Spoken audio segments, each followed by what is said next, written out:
Standar Diagnosis Keperawatan Indonesia.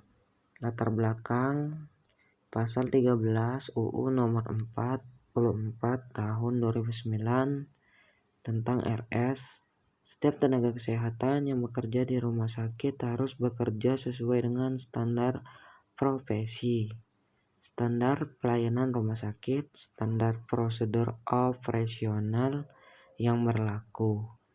Etika profesi menghormati hak pasien dan mengutamakan keselamatan pasien. Pasal 66 UU Nomor 36 Tahun 2014 tentang Nakes. Setiap tenaga kesehatan dalam menjalankan praktik berkewajiban untuk memenuhi standar profesi, standar pelayanan profesi, dan standar prosedur operasional. Pasal 36 UU Nomor 36 Tahun 2014 tentang Nakes.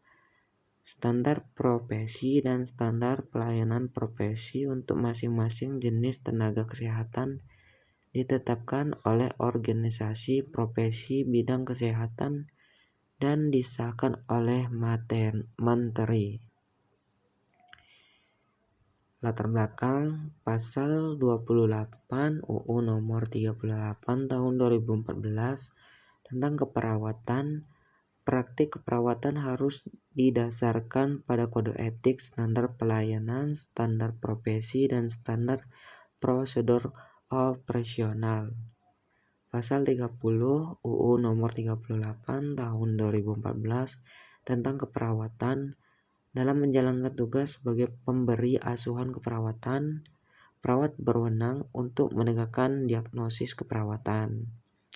Perawat merupakan penegak diagnosis keperawatan.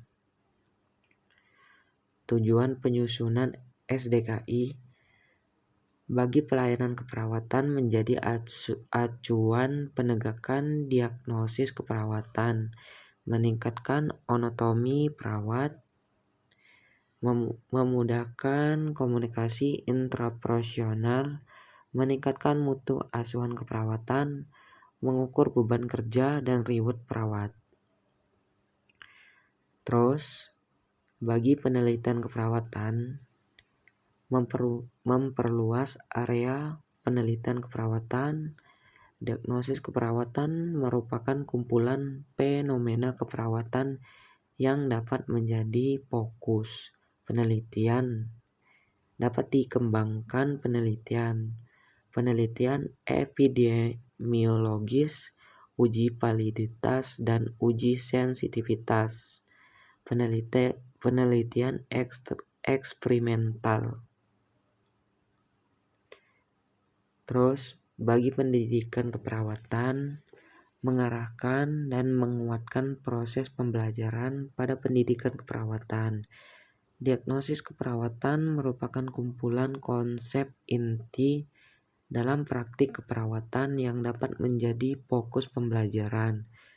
Diagnosis keperawatan mengarahkan peserta didik dan pendidik keperawatan dalam memberi dan mempelajari konsep-konsep dasar untuk dapat memahami konsep inti.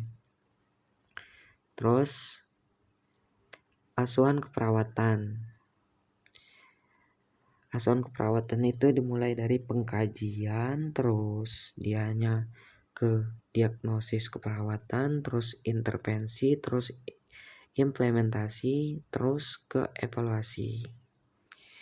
Diagnosis keperawatan merupakan bagian vital dalam menentukan asuhan keperawatan yang sesuai untuk membantu klien mencapai kesehatan yang optimal.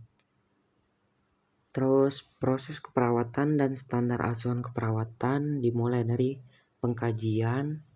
Diagnosis itu ada di SDKI, terus ada perencanaan itu masuk SLKI dan SIKI.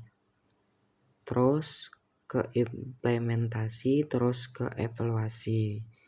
Terus ada standar asuhan keperawatan DVV-VVNI.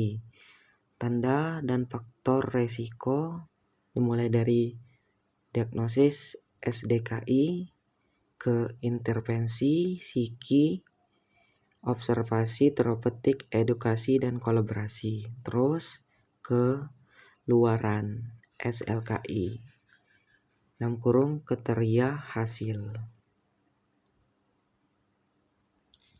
Kesimpulan, semakin lengkap standar profesi yang dibutuhkan dalam pelaksanaan praktik perawat, semakin dapat menjamin mutu praktik dan keselamatan klien dalam asuhan keperawatan yang diberikan oleh perawat. SDKI diharapkan tidak hanya bermanfaat dalam pelayanan dan pendidikan, namun dapat masuk ke dalam sistem JKN sebagai upaya peningkatan mutu pelayanan. SDKI juga diharapkan dapat bermakna dalam aspek penghargaan dan kesejahteraan serta perlindungan bagi perawat.